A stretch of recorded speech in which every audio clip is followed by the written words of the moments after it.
Bonjour les amis, comment allez-vous? Bienvenue sur la chaîne Fabelec, j'espère que vous allez bien, que vous êtes un peu plus en forme que moi, parce que c'est vrai que pour l'instant, je suis pas trop en forme, je crois que ça se voit, je dors mal, petit souci d'estomac, voilà, je pense que j'ai un petit peu exagéré sur les bonnes choses, et qu'il est temps que je me mette un peu à la diète et à faire régime et à faire attention, d'autant plus que avec mon diabète, j'ai tout intérêt à le faire. Alors on m'a posé plusieurs questions, une dame qui m'a demandé, voilà, j'ai un transformateur 230 volts 24 volts alternatif. J'ai un vieux train électrique que je veux alimenter. Est-ce que je peux mettre ce qu'on appelle un dimmer ou un variateur? Vous savez, c'est ce qui permet de diminuer ou d'augmenter l'intensité de volant pour les LED par exemple qui sont dimmables. Est-ce que je peux utiliser ça pour abaisser la tension et pouvoir faire fonctionner mon train électrique sans risque? Oui, vous pouvez, mais honnêtement, pour un train électrique, ce n'est pas un transformateur qui va être très onéreux à acheter, étant donné que ce n'est pas non plus des moteurs qui vont demander un courant et une puissance excessive. Donc le transformateur est à un prix abordable, pouvant trouver, je vais dire, à des prix vraiment tout à fait acceptables sur Internet. Et je vous conseille honnêtement, vous prenez un transformateur primaire 230 volts, secondaire 20 volts, et ainsi vous pouvez directement alimenter votre train électrique, ça fonctionnera très bien. Ça vous évitera de devoir utiliser un dimmer, de devoir faire un montage. Et en plus de ça, si vous n'avez pas de dimmer, il faut l'acheter. Voilà, ça vous fera des frais supplémentaires. Tandis que là, si vous achetez directement le transformateur avec le bon voltage en sortie, au secondaire, 20 volts, eh bien, vous n'aurez aucun problème et vous pourrez ainsi profiter de votre train électrique. Voilà pour la première réponse à cette question. Autre question qui m'a été posée, est-ce qu'il faut mettre à la terre dans une maison les châssis en aluminium, que ce soit une porte, une fenêtre ou autre? Non, ce n'est pas obligatoire. On ne doit pas mettre les châssis en aluminium à la terre. Ce n'est pas du tout obligatoire. On appelle ça des liaisons équipotentielles.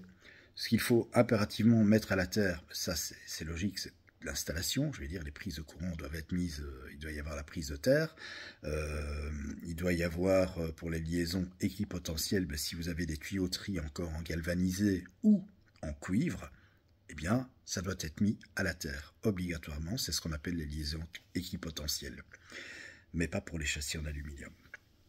Et pour répondre à la question de Benoît, alors Benoît, il habite pas très loin de chez moi en plus, on se connaît pas, hein, mais il habite à 2 km de chez moi, c'est le village ici à côté.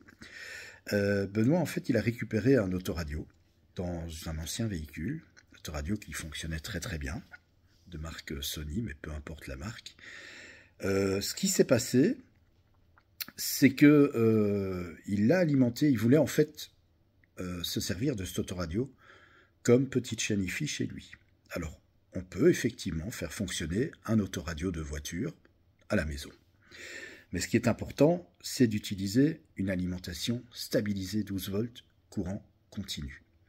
Et c'est là où il y a eu un problème, c'est qu'il a branché un transformateur, 230 volts, 12 volts, mais la sortie du transformateur, ça ne vous donne pas du courant continu, ça vous donne du courant alternatif à la même fréquence que le réseau. Si vous avez 230 volts 50 Hz au primaire, vous aurez 12 volts 50 Hz au secondaire. Et voilà, il a envoyé en fait dans son autoradio du courant alternatif et non pas du courant continu. Donc une tension alternative au lieu de tension continue, ça, l'autoradio il n'a pas aimé du tout. Et comme il m'a dit, il s'est mis à fumer, etc. Il m'a envoyé la photo du transfo, etc. Effectivement, c'est un transformateur, un simple transfo, avec un primaire et un secondaire. Mais il n'y a pas de pont de diode pour redresser, il n'y a pas de condensateur de filtrage pour justement faire du courant continu.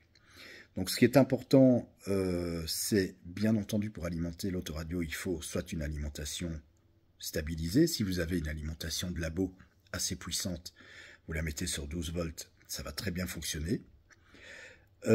Si vous avez un vieux PC que vous ne vous servez plus, un PC, j'entends par là un PC d'une tour, un PC de bureau, récupérez l'alimentation si elle était encore fonctionnelle. Vous faites quand même des mesures, c'est mieux, mais en général, le fil noir, c'est la masse, le fil rouge, c'est le positif, et ça donne entre les deux du 12 volts courant continu. Ce qui est important aussi, c'est la puissance de l'alimentation. Tout dépend de ce que vous allez faire avec votre autoradio. Moi, j'ai déjà vu beaucoup de personnes qui se servent de l'autoradio uniquement, je vais dire, comme lecteur CD et tuner, que ce soit pour la FM ou la DAB+. Et en fait, ils se servent des sorties Kinch qui se trouvent derrière pour alimenter, pour envoyer le son à un amplificateur de salon. À ce moment-là, l'autoradio est juste là, je vais dire, pour fonctionner comme un lecteur CD ou comme un tuner, et ne va pas consommer énormément de courant et énormément de puissance. Et à ce moment-là, je vais dire, si l'alimentation n'est pas très puissante, c'est pas grave, du moment qu'elle alimente l'autoradio. Comme cette personne-là n'avait pas branché les enceintes, les haut-parleurs sur l'autoradio, eh bien l'autoradio ne consomme pas beaucoup de courant.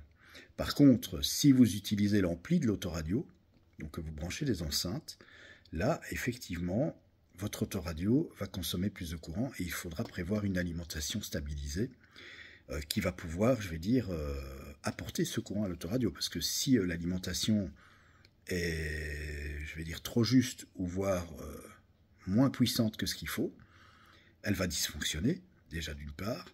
C'est un risque de claquer l'autoradio et c'est un risque aussi de claquer l'alimentation.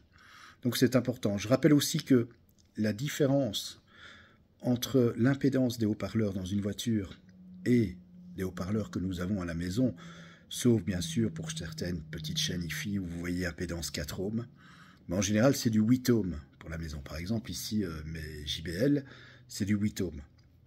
Alors l'autoradio, lui, il est prévu pour fonctionner en 4 ohms. Maintenant, si vous mettez des enceintes de 8 ohms dessus, ça va fonctionner. C'est juste que vous allez perdre en puissance. Donc c'est-à-dire que ça va aller moins fort. Vous allez perdre de la puissance à cause que l'impédance des haut-parleurs est plus haute. Maintenant, si vous avez deux paires d'haut-parleurs de 8 ohms, il suffit simplement de les mettre en parallèle. Vous faites 8 divisé par 2, ça vous donnera au total une paire d'haut-parleurs de 4 ohms. Voilà. Donc vous branchez en parallèle les haut-parleurs. Donc je rappelle que c'est comme les résistances. Si vous avez deux haut-parleurs de 8 ohms, vous les branchez en série, ça va donner du 16 ohms. Si vous les mettez en parallèle, 8 divisé par 2, ça va donner 4 ohms. Voilà. Mais ce qui est important, c'est bien évidemment d'alimenter votre autoradio avec du courant continu. 12 volts courant continu. Et pas, malheureusement, comme cette personne a fait, de prendre un transformateur simplement. Donc c'est un simple transfo avec une entrée primaire 230 et une sortie 12 volts alternative. C'est un transfo en fait qui servait à alimenter, comme il m'a expliqué, des spots halogènes. Donc c'est un transformateur torique, mais ce transformateur à la sortie, ça reste du courant alternatif. Et ça, c'est pas compatible avec l'alimentation de l'autoradio. Voilà la raison pour laquelle il a cramé. Donc toujours bien faire attention à ça. Vous pouvez utiliser l'autoradio à la maison, oui, mais bien sûr à condition d'utiliser une alimentation stabilisée, courant continu. Dans votre voiture, c'est pas du courant alternatif, c'est du courant continu. Voilà pourquoi l'autoradio, malheureusement, il est claqué et m'a demandé si c'était réparable. Bon, à mon avis, les dégâts sont quand même assez conséquents. Je pense que ça ne vaut même pas la peine de le réparer. Il faut voir un petit peu ce qui a claqué, mais à mon avis, les dégâts sont quand même assez importants. Voilà pour répondre à quelques questions qui me sont posées. Je vous remercie en tout cas, déjà non seulement pour les questions que vous me posez, pour les messages bienveillants à mon égard et à l'égard de la chaîne Fabelec. Et je vous dis à dans la semaine. On se retrouve évidemment très très vite pour de nouvelles réponses en électricité. En attendant, je vous embrasse et je vous souhaite un très bon début de semaine.